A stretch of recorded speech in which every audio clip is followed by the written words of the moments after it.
don't want any sprained ankles. I can. No, not yet, you haven't.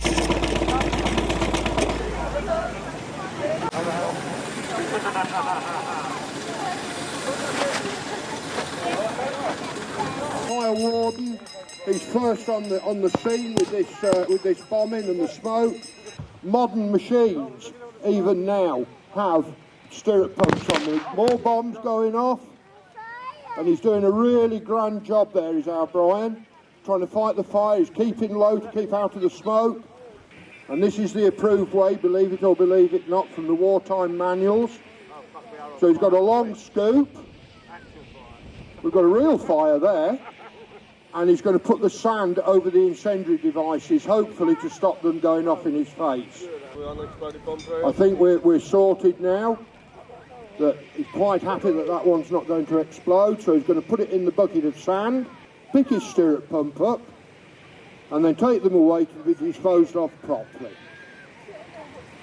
This at the beginning of the Second World War, and it was any fire engine they wanted. That's followed by a 1939 Leyland with an open body on it, what's called a braidwood body. And following that is the Windermere machine with what Leyland described as an open limousine body. The grey one coming in is a 47V escape carrying unit. We've got the famous Green Goddess, the big green one. This big beast that's coming past me now is a ZIL, a Russian-built fire truck, as they call it. The 1920s Leyland, followed by the little Land Rover, and then finally Nick in the Lancashire County Fire Brigade, J-type Bedford.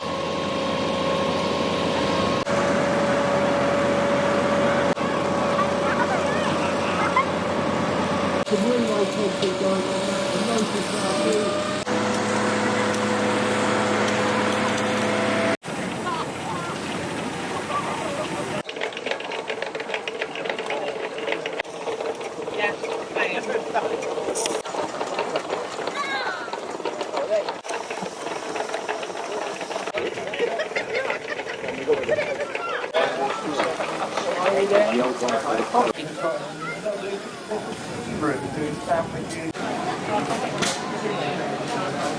Good morning, ladies and gentlemen.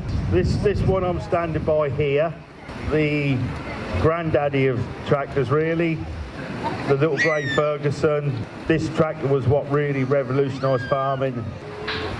The red one is my tractor. This is a 1964 Massey Ferguson 35X. The X denotes that from the factory had optional extras on it. It does work for a living still. We don't let it sit in the shed looking pretty all the time. This one's a 1984 David Brown 1390. Note it's got the cab on it, the statutory thing that all tractors at that time had to have safety cabs on them. Third owner of this one. Originally it was supplied by a dealer at March and went to Spilsby in Lincolnshire. Paintwork wise, this is in totally original condition, so it's 40 years old this year, so it's not too bad, I don't suppose. This one next to it is my mate's tractor, a David Brown 990 Selectomatic. This one has just literally been finished restored.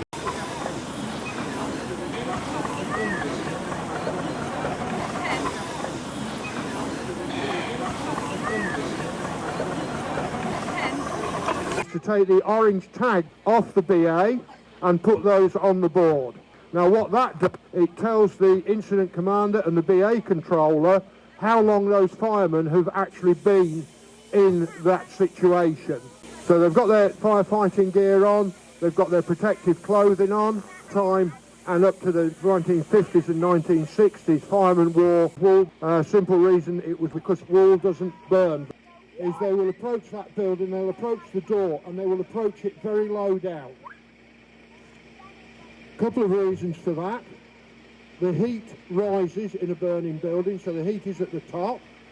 They will cool the door down and they will open that door, put the hose reel in, and they're being really careful now that they're not going to get a blowback. So a blowback will occur when the extra rush of oxygen hits the fire, and it will blow out of the door. So they're going in there, They're keeping low to keep out of the smoke and out of the heat. They're using that hose reel to extinguish the fire, and they will be going in that building in a minute in their breathing apparatus. It will be nearly dark in there. So they've now got the casualty. They're bringing the casualty out of the building. Doesn't look in a very good state. Got St John's ambulance with the first aid kit there. The proper ambulance is on its way. They will leave the casualty in the capable hands of the ambulance crew. Incident command officers could knock off and make up. The revs will drop on the Dennis Rapier as the pump slows down. The guys in the breathing apparatus make their way back to BA control.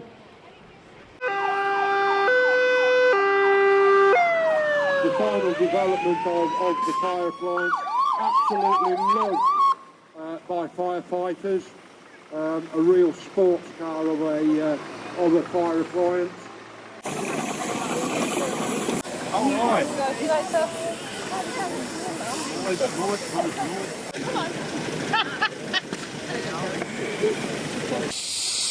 Right, the Foden in the middle, just here that I'm stood next to, is actually my engine. So it is a Steam Traction World set of kits that was built up, not by myself.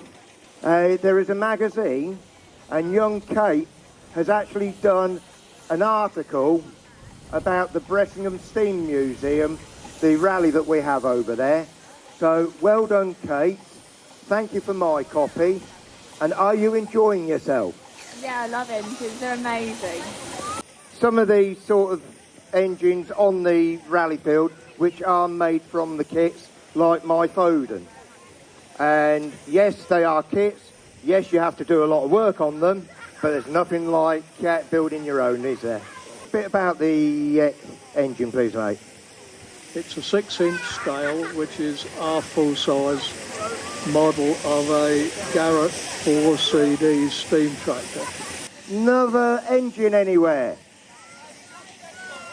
My shed's on fire.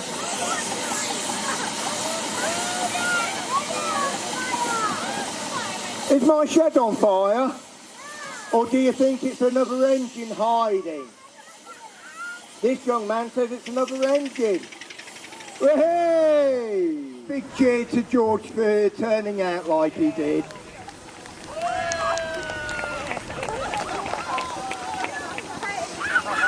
Please say thank you to the public for coming.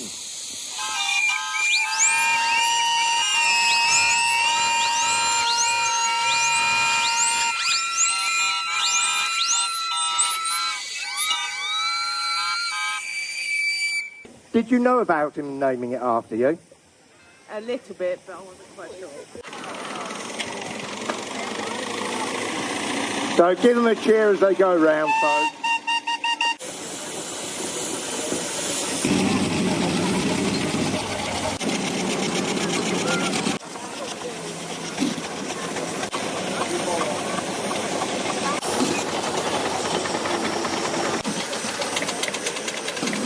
The fire service says Foden as it comes round because he's got a nasty habit of squirting people with water.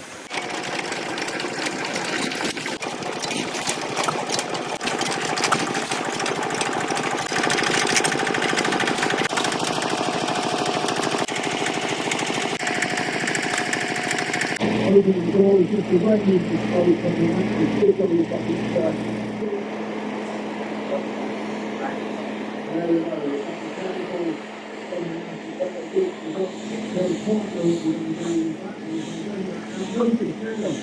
so that chemical is being spread all over in that plant too.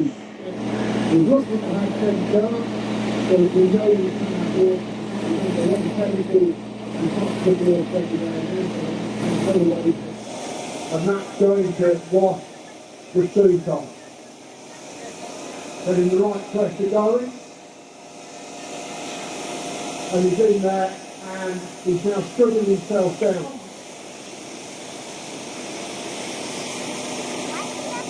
And then safety is paramount with all of this.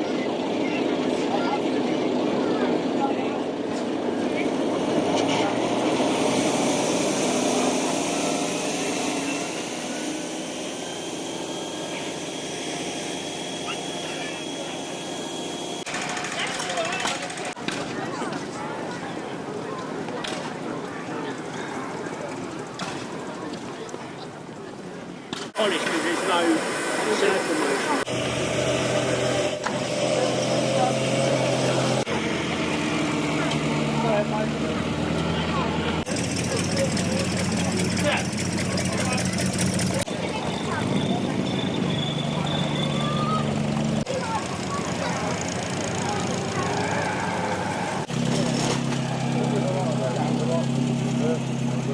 are the recipient of our yearly trophy. Really unfair. So thank you very much, sir. There we go. And as it says, best in show. Now, it's in memory of our friend Will, who was on the fire side, which is like a fireman.